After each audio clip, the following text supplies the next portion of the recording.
pada pembahasan utama mengenai Kesultanan Demak pada masa Pati Unus. Awal pertempuran antara Kerajaan Demak melawan Portugis terjadi pada awal abad ke-16. Terjadi perang besar antara pasukan Portugis dan pasukan Kerajaan Demak di Selat Malaka. Peperangan itu terjadi tak lama setelah Kerajaan Malaka jatuh ke tangan Portugis.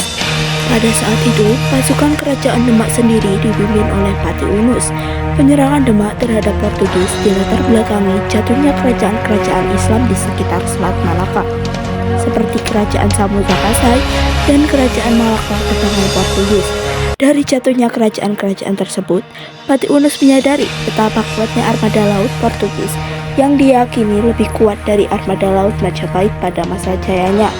Namun hal itu tak mengendurkan keberaniannya untuk melawan. Berikut adalah video dokumenter mengenai awal pertempuran Kerajaan Demak melawan Portugis.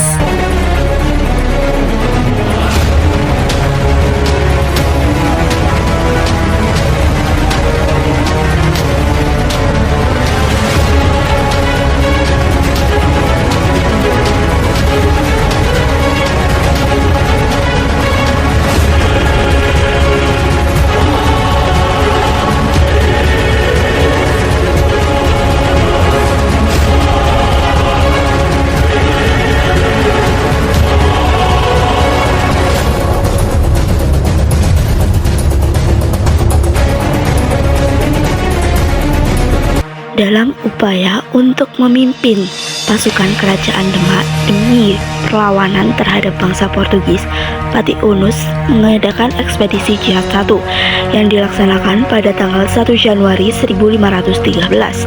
Ekspedisi pasukan perang ini bertujuan untuk menghalau semakin meluasnya kekuasaan Portugis di Nusantara.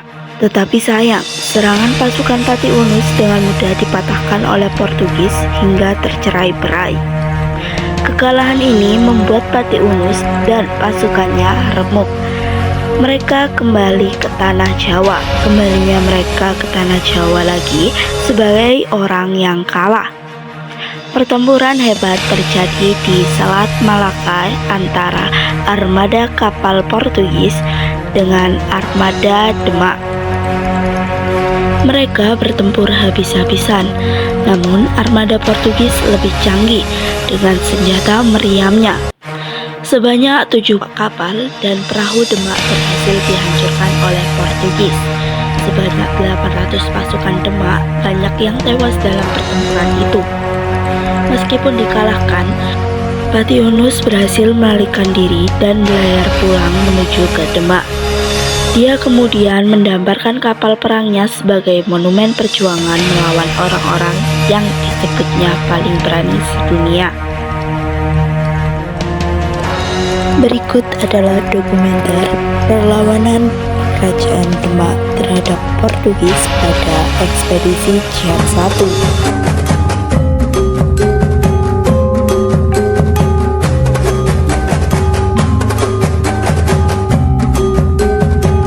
Setelah Pati Unus melaksanakan usaha ekspedisi Jihad I, ekspedisi Jihad II pun dilaksanakan pada tahun 1521. Maka dari itu, perlawanan Pati Unus sendiri terhadap Portugis tak cukup sampai pada ekspedisi Jihad I saja. Dari kegagalan ekspedisi Jihad I, rupanya dipelajari betul oleh Pati Unus. Dia kemudian mempersiapkan diri untuk perang selanjutnya dengan membangun sebanyak 375 armada kapal perang baru di Goa, Sulawesi. Hingga akhirnya pada tahun 1521, Pati Unus yang saat itu sudah menjabat sebagai raja memutuskan untuk ikut ekspedisi ke Malaka dengan membawa 375 armada kapal baru itu. Sebelum diberangkatkan, armada itu terlebih dahulu mendapat berberkatan dari para wali tanah Jawa yang dipimpin oleh Sunan Gunung Jati. Namun kedatangan armada kapal perang yang besar ini telah diantisipasi oleh Portugis.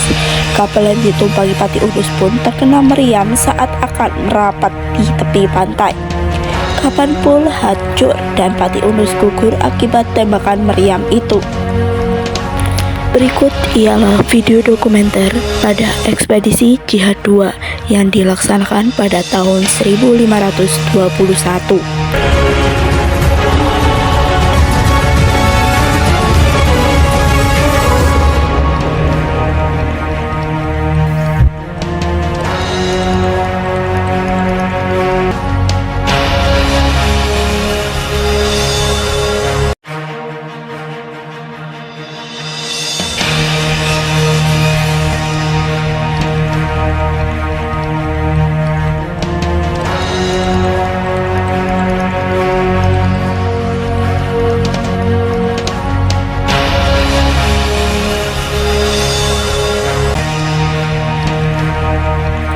Setelah keguguran Pati Unus sendiri, telah diadakan juga ekspedisi susulan yang dilaksanakan pada tahun 1950. Setelah gagalnya ekspedisi Jihad 1 dan ekspedisi Jihad 2 sendiri, penyerangan terhadap Portugis kembali dilakukan pada tahun 1950, di mana Sultan Johor meminta Ratu Kalinyamat dari Jepara untuk mengirimkan 40 kapal dan 4.000 prajurit perang untuk menyerang Malaka. Mereka kemudian bergabung dengan pasukan Malaka dan Aceh untuk menyerang Portugis bersama-sama. Kekuatan gabungan itu berhasil memukul mundur Portugis dan mengambil alih sebagian besar kota Malaka. Namun, Portugis berhasil menyerang balik dan berhasil menewaskan 2.000 pasukan Jawa. Ekspedisi dilanjutkan lagi oleh Ratu Kalinyamat pada tahun 1974 dengan kekuatan 300 kapal dan 15.000 personel prajurit. Setelah pertempuran sengit selama 3 bulan terjadi, sebanyak 2/3 pasukan Jepara gugur. Setelah selesai melakukan 3 ekspedisi perlawanan terhadap Portugis, ending akhir perlawanan Kerajaan Demak sendiri terhadap Portugis pada tahun 1527, pasukan gabungan Demak, Cirebon, dan Banten diberangkatkan untuk membendung pengaruh Portugis di Sunda Kelapa. Akhirnya, pada 22 Juni tahun 1527, Sunda Kelapa berhasil direbut oleh Fatahillah yang kemudian mengubah namanya menjadi Jayakarta. Alhasil dari peristiwa itu menandai akhir perlawanan Demak terhadap Portugis. Berikut adalah tokoh-tokoh yang berperan pada masa pertempuran Kesultanan Demak. Tokoh pertama yakni Raden Patah. Beliau ialah raja periode pertama Kerajaan Demak pada tahun 1500 sampai 1518 Masehi. Tokoh kedua yakni Pati Unus. Beliau ialah raja periode kedua Kerajaan Demak pada tahun 1518 sampai 1521 Masehi. Tokoh ketiga yakni Sultan Trenggono. Beliau ialah raja periode ketiga Kerajaan Demak pada tahun 1521 sampai 1546 Masehi. Tokoh keempat yakni Ratu Kalinyamat. Perlawanan Ratu Kalinyamat terhadap kolonialisme Belanda Portugis dapat digambarkan bahwa beliau telah menyerang di tahun 1551, 1568, dan juga 1574 dengan mengirim 300 kapal termasuk 80 jung atau kapal armada laut yang besar dengan 15.000 anggota pasukan. Dan selanjutnya tentang kehidupan ekonomi dan sosial Kesultanan Demak pada masanya. Yang pertama, kehidupan perekonomian Kerajaan Demak secara keseluruhan. Kerajaan Demak tergolong makmur dan negara dinamis dengan ekonominya yang berkembang pesat berdasarkan keterangan kabupatennya.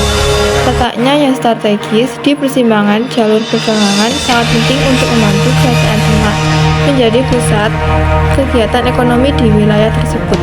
Tanah yang subur dan iklim yang tropis membuatnya ideal untuk menanam padi. Dan kerajaan ini juga dikenal dengan produksi beras berkualitas tinggi. Selain beras, Kerajaan Demak juga menghasilkan tanaman lain seperti gula, tembakau, dan kapas. Kerajaan Demak juga merupakan pusat kerajinan dan manufaktur dengan pengrajin terampil dan pengrajin yang menghasilkan berbagai macam barang seperti kerajinan logam, tekstil, dan keramik.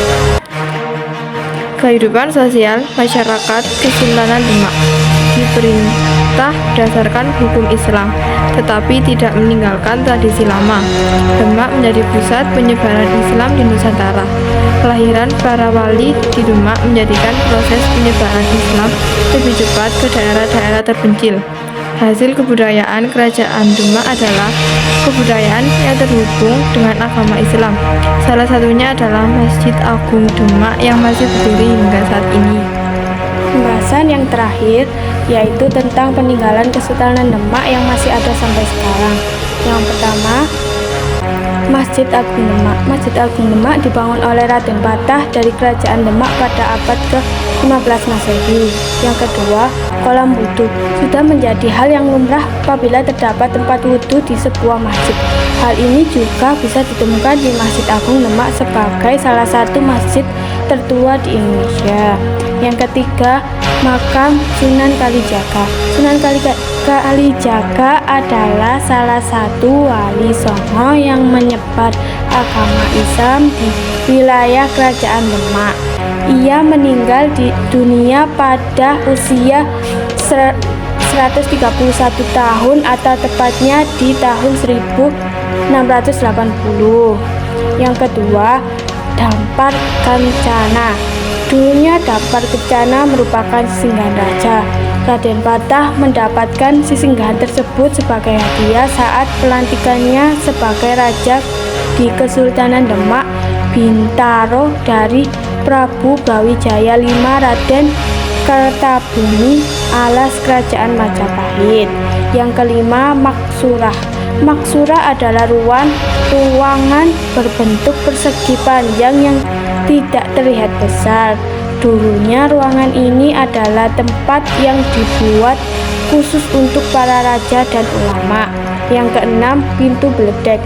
Di Masjid Agung Demak terdapat pula pintu beledek yang dibuat oleh King Agung Selo pada 1466. Pintu tersebut dibuat dalam ukiran motif tumbuh-tumbuhan, suluran, jambangan mahkota, dan kepala banteng atau naga dengan mulut terbuka. Yang ketujuh, piring campa. Jika masuk ke dalam Masjid Agung Demak akan terlihat piring cangkah yang ditempel di dinding. Piring porselen tersebut berjumlah 65. Piring campa merupakan hadiah dari ibunda Raden Patah, Xiu Banji. Sementara itu, Xiu Banji diketahui berasal dari Cina.